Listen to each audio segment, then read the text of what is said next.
Agrigento, iniziativa musicale e artistica di Marco Giambrone. Scopriamo i dettagli al microfono di Giuliana Micichè.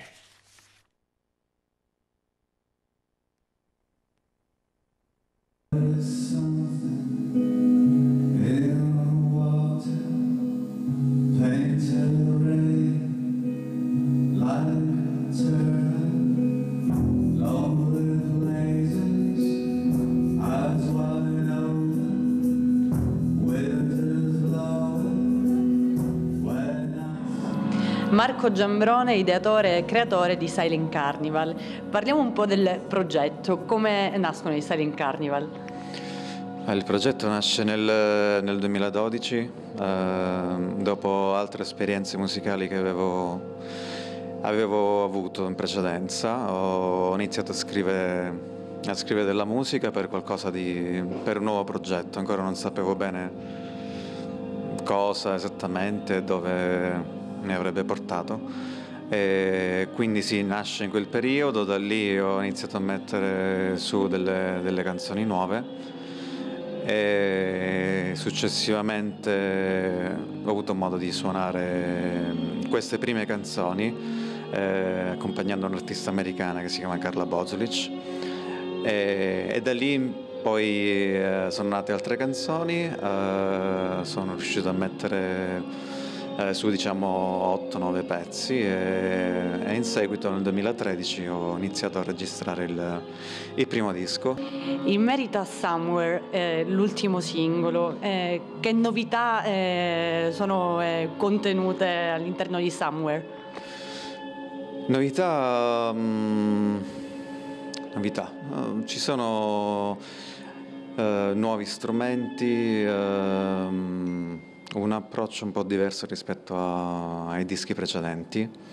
Non lo so se sono realmente magari delle novità, però per me lo sono state, quindi un diverso tipo di scrittura, il fatto che l'ho registrato interamente a casa con i miei mezzi, ecco, quindi non è registrato in uno studio, ma è registrato da me in casa, fatto in casa come il pane, E poi si sono aggiunti altri musicisti, come anche è successo nei precedenti dischi. Sicuramente c'è stato più un discorso puntato sugli strumenti acustici,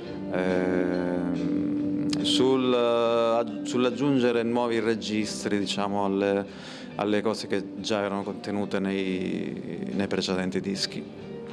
Cosa ci dici in merito alla collaborazione con Asse, in questo caso, che si terrà oggi? Allora, per me è una cosa veramente bella e anche nuova. Per vari motivi spesso mi capita di suonare lontano da qui, io si può dire che sono di Agrigento.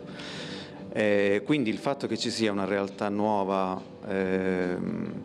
diversa anche dalle realtà con cui sono abituato a confrontarmi, il fatto che questi ragazzi stiano cercando di collaborare, di creare un'unica situazione con delle caratteristiche anche poco comuni, vale a dire siamo qui in uno studio per tatuaggi o un live club, o come ad esempio è Cana Bistrò. Quindi quando mi è stato proposto questa idea abbiamo subito detto di sì, perché era un qualcosa che va supportato, che va aiutato, e secondo me possono uscire fuori delle gran belle cose.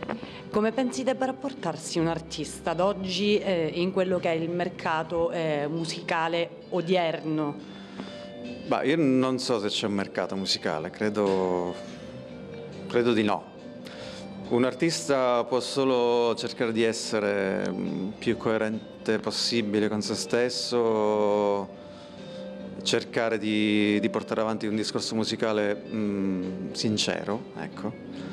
E poi tutto quello che viene dopo è veramente difficile da prevedere e da studiare, tra virgolette. Quindi C'è spazio per tante cose diverse, secondo me, però il concetto di mercato discografico a cui eravamo abituati fino a qualche anno fa non credo sia più lo stesso. Ecco. Ci sono forme nuove, più o meno discutibili, diciamo, però di sicuro le cose sono estremamente diverse. Ecco.